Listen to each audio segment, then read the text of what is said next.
La TVT au cœur de l'information.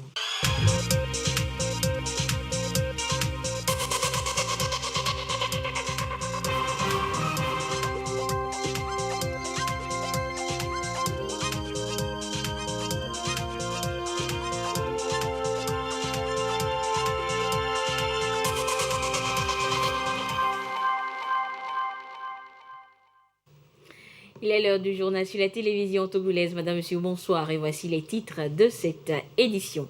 Le concours du meilleur volontaire de l'année 2021 est lancé. Il va permettre de célébrer les efforts du volontaire qui aura œuvré pour le développement des communautés avec lesquelles il travaille. Et les anciens lauréats partagent leurs expériences dans cette édition. Le Togo veut mieux faire face aux éventuelles catastrophes nucléaires. Un guide stratégique est élaboré à cet effet. Vous découvrirez dans ce journal le contenu de ce guide. Et puis le gouvernement togolais vole au secours du personnel des établissements hôteliers publics. Cette semaine, le ministre en charge du tourisme a échangé avec les responsables de ces établissements. Les détails dans ce journal. Voilà donc pour les titres. Les monographies. Entendez les études complètes et détaillées administratives des 5 régions administratives du Togo viennent d'être actualisées. Et ces monographies constituent des documents indispensables pour la planification des actions de développement. Les précisions avec la correspondance depuis Kara de Nestor Mozo. En mai dernier, les équipes techniques des ministères en charge du développement des territoires et de la planification ont été déployés dans les 5 régions administratives du Togo pour actualiser les monographies de ces régions après un exercice d'harmonisation de la méthodologie et du canevas assure. 2 mois après, ces équipes ont rendu leur travail qui fait l'objet de cette rencontre en vue de sa validation. Une monographie, disons en termes simples, c'est la photographie de tout ce qui existe dans cette région, du point de vue milieu physique, du point de vue milieu humain, du point de vue activité économique, agriculture, industrie, commerce, tourisme, artisanat, du point de vue secteurs sociaux, éducation, santé, du point de vue environnement, ressources naturelles, aménagement du territoire, bref, tout ce qui existe sur le territoire régional, sur ces différents plans. L'objectif est de voir le contenu des différentes monographies, si les données collectées sont fiables, si la méthodologie suivie est vraiment la bonne, et ensuite les résultats auxquels on est parvenu, si les résultats sont bons, et ensemble on valide ces monographies qui seront donc mises à la disposition des utilisateurs. Les monographies régionales ainsi actualisées et validées vont nourrir le schéma national d'aménagement du territoire et les documents stratégiques et de politique sectorielle. Et les volontaires jouent un rôle primordial dans l'exécution de ces différents programmes de développement. Et chaque année, le concours meilleur volontaire de l'année est lancé pour justement célébrer l'excellence de ces hommes et femmes. Et pour cette année, les anciens lauréats au concours s'expriment pour inciter leurs jeunes frères à concourir. Les détails avec Carmen Madji à Cap. Victor Mouzou s'est engagé comme volontaire national en mars 2016. Il a fait toute sa mission au lycée d'Aguenor comme professeur d'allemand. Son dévouement et sa bravoure ont fait de lui le lauréat du concours meilleur volontaire édition 2018. Ça coïncidait avec ma fin de mission et on était dans l'attente des résultats d'un concours pour l'enseignement. Et donc, Dieu faisant, j'ai réussi à ce concours. Tout comme Victor, ce concours a été très déterminant dans la vie de Essa Zimna. Et c'est à partir de ce concours que beaucoup ont compris que j'avais le background pour quand même conduire des études d'impact environnemental et social. Et je vous assure qu'au jour d'aujourd'hui, quand même, j'ai déjà eu à réaliser plus de 20 études environnementales et sociales. Et c'est d'ailleurs ça qui m'a permis d'avoir l'agrément au niveau du ministère. Eh bien, le concours meilleur volontaire de l'année a tout son sens. Au-delà de récompenser des volontaires qui créent de l'émulation et de l'espoir dans le quotidien des communautés à la base, il révèle le rôle incontournable que ces jeunes jouent dans le développement du pays. Le concours m'a beaucoup aidé sur le plan financier et surtout dans mon domaine. Sur le plan financier, je peux dire que maintenant je dépense moins par rapport à la moto. Et avec l'ordinateur, j'arrive à faire tout. Je m'initialise plus dans l'informatique. Je me sens à l'aise dans mon domaine. J'ai participé à une sélection pour un forum à l'extérieur où c'est ce qui a été également déterminant. Après, pratiquement tous les candidats avaient le même niveau. Il suffisait de dire après que j'ai eu le 3e prix du concours du meilleur volontaire pour que ça puisse passer. La 6e édition est donc lancée. Thème: je suis volontaire et j'en suis fier. Pour y participer, c'est tout simple. Dès que le concours est lancé, tous les volontaires en mission ou qui sont sur le terrain ou qui ont une ancienneté de 6 mois vont dans les différents centres régionaux de volontariat ou à l'Agence nationale du volontariat prendre le formulaire et le meilleur de chaque catégorie se retrouve en finale. Cette année, le concours s'articulera autour de 6 thématiques. La santé, l'éducation, l'animation sociale, développement communautaire, environnement, agriculture, justice, droit, équité et genre, et administration, économie et finances. On a la catégorie meilleur volontaire de l'année. Nous avons notre partenaire, l'Union européenne, ici, qui aussi prime 2 catégories. Meilleur volontaire femme de l'année et le 2e prix de l'Union européenne, c'est des volontaires qui sont engagés sur les projets Union européenne. L'édition de 2021 met un accent particulier sur la prise de conscience du volontaire national qui s'est engagé pour solutionner un fait réel au sein de la communauté. Qui sera donc le meilleur volontaire de cette année? Rendez-vous le 5 décembre prochain. Bonne chance donc aux volontaires qui s'inscriront. On retrouve également donc les volontaires engagés dans la lutte contre la pandémie de la Covid-19. Et face à l'inquiétante augmentation des cas positifs ces dernières semaines, la vaccination est plus que préconisée. Et ce mercredi, une de nos équipes de reportage a fait un tour dans des vaccinodromes à Lomé. L'ambiance dans ce reportage signé Marie-Thérèse Nabédé avec la voix de Marie-Ange Bida. Centre de santé d'Adido Gomé. Commencez par vous gratter. Ou bien il y a quelque chose, vous revenez nous voir. Un peu plus loin, Kakaveli. Pris ensemble, les 2 centres ont fait en moyenne, dans la journée d'hier mardi, une centaine de vaccinés. Tôt ce matin, reprise de l'opération. Une 60aine de personnes déjà vaccinées. On a déjà fait plus de 8 flacons, ça. Un flacon contient 6 doses. Donc on a fait 6 fois 8. Donc ça fait 48 personnes. Les gens sont de jour en jour motivés à venir se faire vacciner. Malgré la pluie, on a déjà vacciné au moins 60 personnes. Dans la file d'attente, Adjete Djoboku, la trentaine. Je suis en train de me faire enregistrer pour passer à l'étape de la vaccination contre le Covid-19. J'attends mon code. Juste quelques minutes, le voici. C'est sa première dose.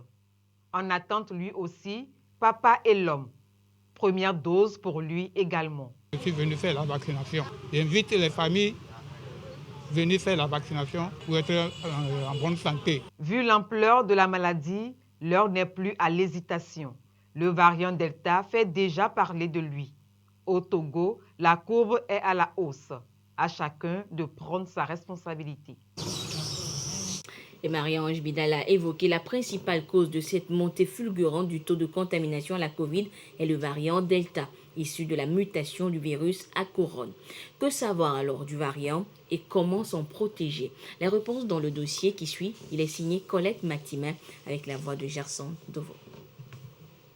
Son nom est de plus en plus cité par les médecins. Dans la rue, ce variant Covid est au centre des conversations. Virus Delta, non. Je n'ai jamais entendu parler de ça. J'en ai entendu parler aujourd'hui qu'il y a une nouvelle forme de coronavirus. J'en ai entendu parler dans l'actualité. Quand je suis parti me faire vacciner aussi, on en parlait. J'en ai une fois entendu parler, mais je ne sais pas ce qui c'est au juste. Puisqu'on dit que c'est un virus, nous les Z, moi je suis Z-man. Donc l'autre fois on était avec nos amis quand ils nous disaient paraît-il qu'il y a un virus qui est sorti qui est plus mortel plus que le coronavirus. En effet, il semble plus virulent et ferait plus de victimes en silence. J'ai lu ça dans certains journaux. Ce virus c'est asymptomatique et le diagnostic biologique est difficile aussi à poser. Et ce n'est qu'à l'état avancé, c'est-à-dire les problèmes respiratoires, les détresses respiratoires, c'est à ce moment que ces signes-là se font voir. Et c'est trop tard. Si à ce degré-là, le traitement devient difficile et le patient meurt. Un danger réel. D'ailleurs, les cas de contamination repartent à la hausse depuis quelques semaines.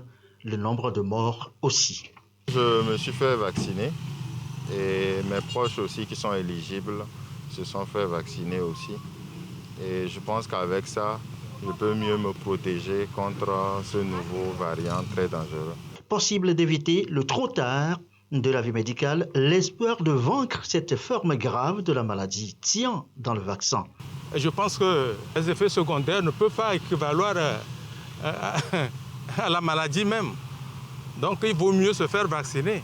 Heureusement que les effets secondaires, les cliniciens essaient quand même de le traiter, donc je les encourage.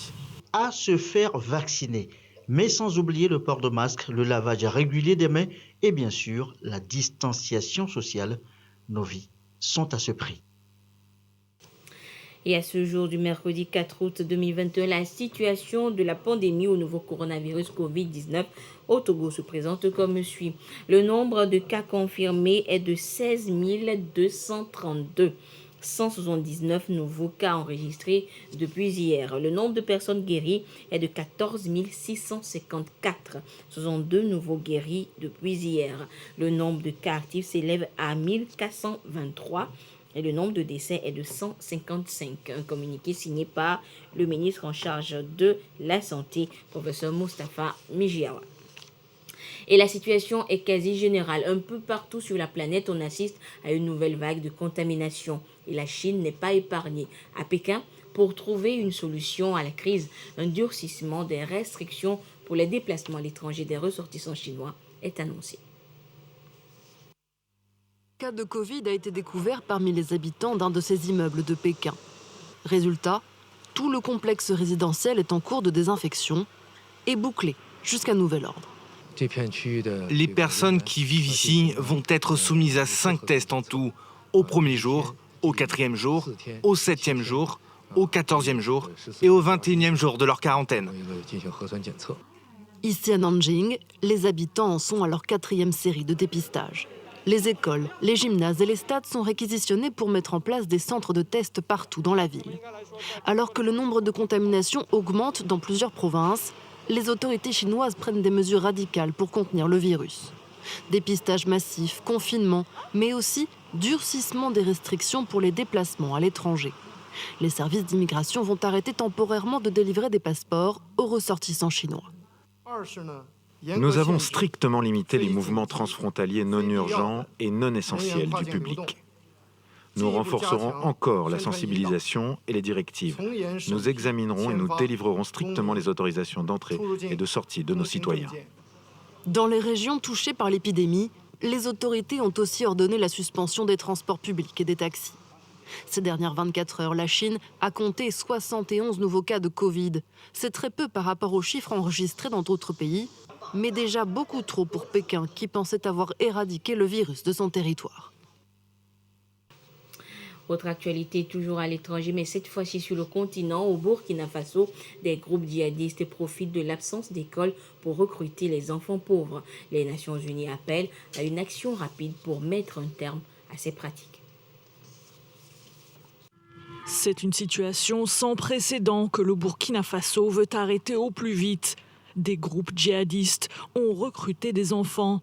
Certains auraient pris part à des attentats, comme l'attaque meurtrière de Solane début juin. Plusieurs enfants sont détenus en prison. Les assaillants étaient en majorité, par exemple, des enfants dont l'âge est compris entre 12 et 14 ans. Pour la première fois cette année, le rapport sur les enfants et les conflits armés examine le cas du Burkina Faso. Des djihadistes ont attaqué des dizaines d'écoles, des enfants ont été enlevés, agressés, d'autres ont été recrutés.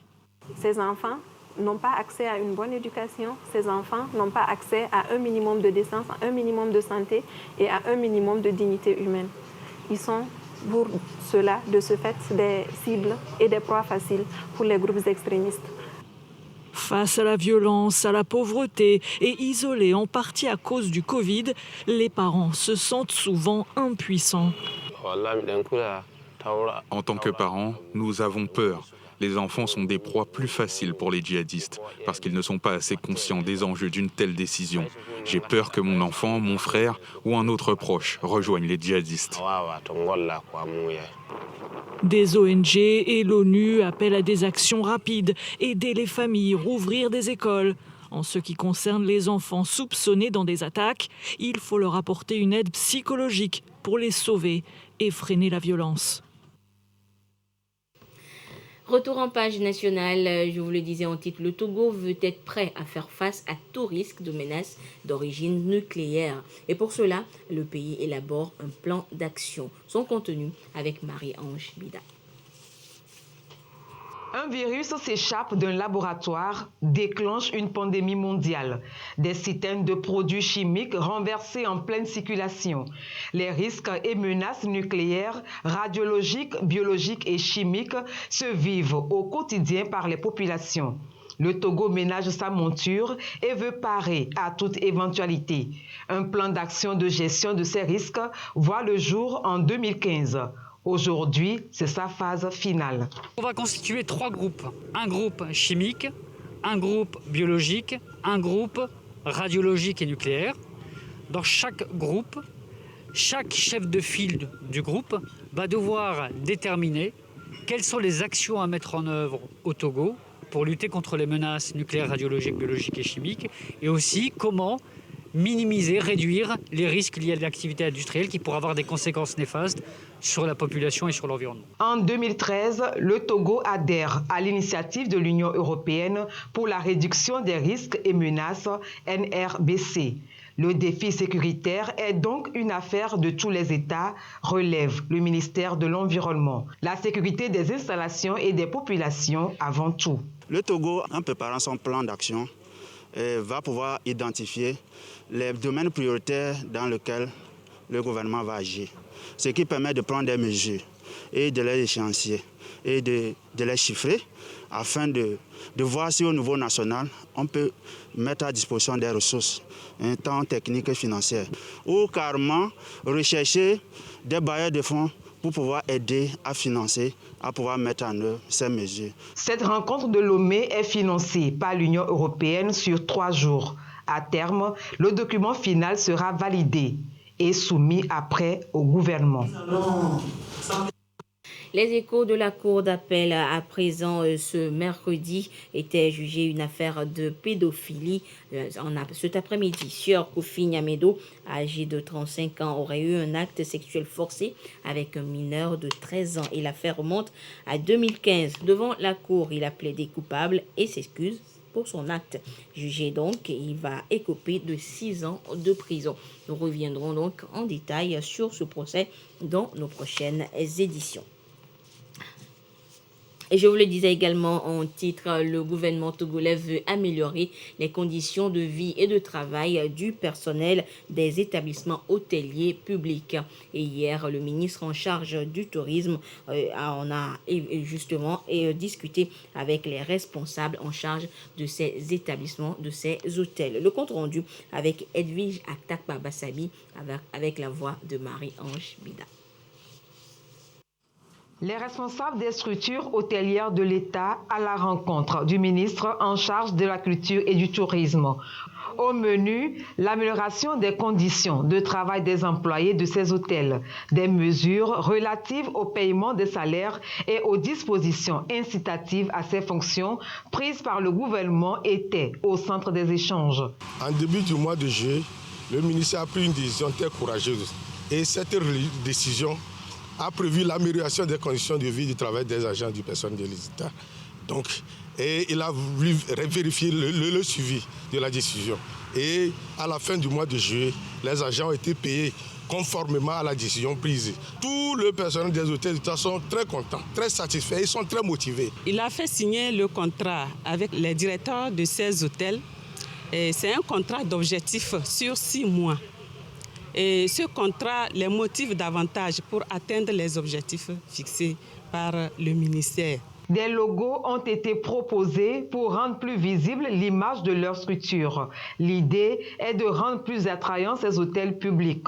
Kossi Lamadokou a fait signer à ses responsables un contrat d'objectif de 6 mois, un engagement pour redoubler d'ardeur dans le marketing et rehausser leur chiffre d'affaires. Je vous demande de vous mettre au même niveau de sacrifice que nous, d'avoir la même compréhension de l'enjeu que nous. La feuille de route nous demande de créer de l'emploi. La feuille de route nous demande de faire de notre pays une destination privilégiée dans la sous-région. Destination privilégiée veut dire disposer des cadres les meilleurs possibles pour qu'on puisse être la destination privilégiée. L'objectif est clair, permettre aux hôtels d'État de retrouver leur lettre de noblesse en attirant plus d'investisseurs. Direction la Kara, où les délégués des communes de la région étaient en formation. Une idée de l'Institut régional d'enseignement supérieur et de recherche en développement culturel. Il est question de permettre aux communes du Togo de mettre en place des services de promotion culturelle et touristique. Depuis Kara, la correspondance de Nestor Mozo. Avec la loi sur la décentralisation au Togo, les communes se sont vues transférer un certain nombre de compétences.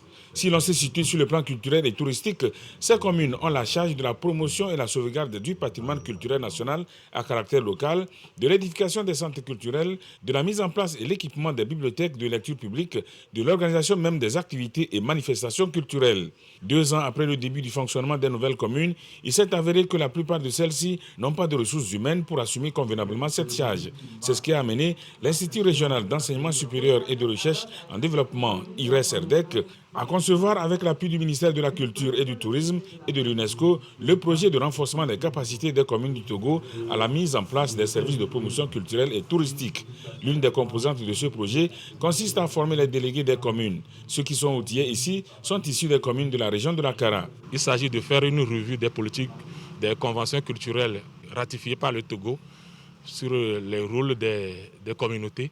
Il s'agit aussi de les initier au management, c'est-à-dire à la gestion des activités culturelles et les former aussi à la budgétisation et à la planification des activités culturelles touristiques. Nous avons commencé le 15 juillet passé à Lomé et nous sommes dans la région de la Kara où nous finissons ces ateliers. La formation se fera en 2 phases. Après cette première phase, l'IRES-RDEC va accompagner pendant 6 mois les délégués participants afin qu'ils deviennent des chargés des affaires culturelles et touristiques dans leur commune, capables de mettre en œuvre la politique culturelle et touristique au niveau local.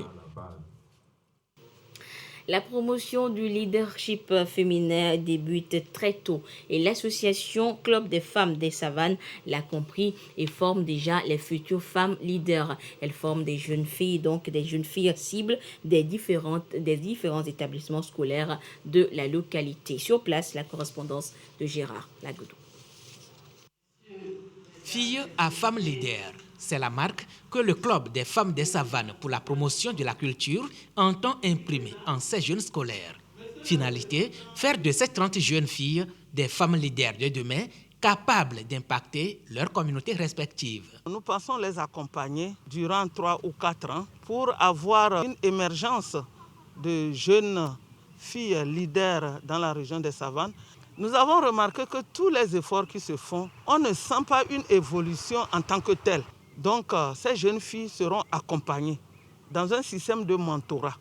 Parce que nous avons identifié des femmes qui sont d'accord à accompagner ces jeunes filles-là à tous les niveaux. Pour ce faire, plusieurs thématiques sont retenues et développées.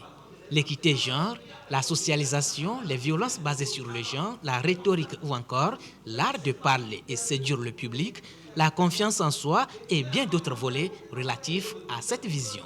depuis nos grands-parents et même jusqu'à aujourd'hui, tout ceci existe encore dans nos différentes communautés. La fille est éduquée différemment que le garçon. Et maintenant, les garçons ont l'autorité sur les filles. Du leadership féminin qui est aujourd'hui très encouragé parce qu'il y a cette équité genre qui est prônée, cette équité genre qui est présente.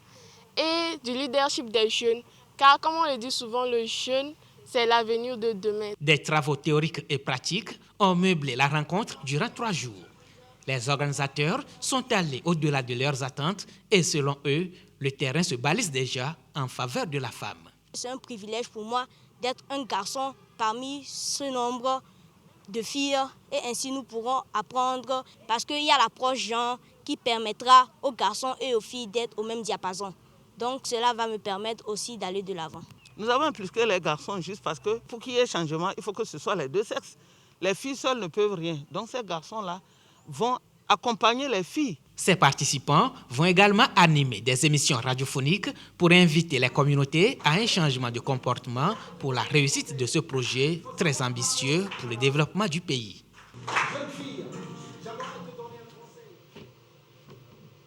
Et parlons toujours des femmes, le 31 juillet dernier était célébrée la journée de la femme africaine. 31 juillet également, date anniversaire de la TVT, la télévision togolaise. Eh bien, nous y sommes toujours et ce soir, coup de projecteur sur des femmes que vous ne voyez pas souvent, mais qui jouent un rôle important dans la bonne tenue des journaux de la télévision togolaise. Il s'agit des téléprompteuses. Elles sont 2. Immaculée Baoui Abalo et Elia Bagnadao nous les font découvrir.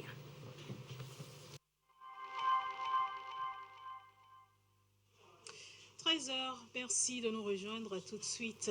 Il est 13h sur la télévision togolaise.